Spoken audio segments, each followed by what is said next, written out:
આંધ્રપ્રદેશે nursing કોર્સોમાં વિદેશી ભાષાઓનો સમાવેશ કરીને નવી દિશામાં પગલું ભર્યું.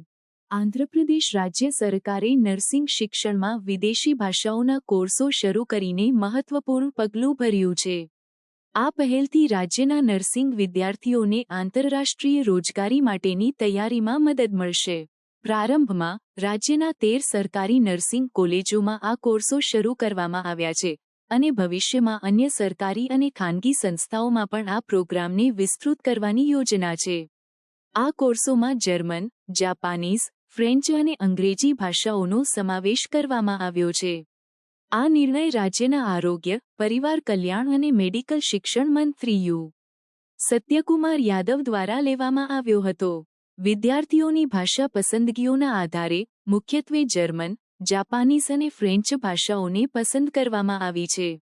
વિદ્યાર્થીઓને આ ભાષાઓમાં નિષ્ણાત બનાવવા માટે Andhra Pradesh skill development corporation APSSDC અને સ્કિલ બી ઇન્ડિયા પ્રાઇવેટ લિમિટેડ સાથે સહયોગ કર્યો છે. આ ભાગીદારી હેઠળ રાજ્યના વિવિધ જિલ્લાઓમાં 4000મી વધુ નર્સિંગ વિદ્યાર્થીઓને જર્મન ભાષામાં તાલીમ આપવામાં આવશે.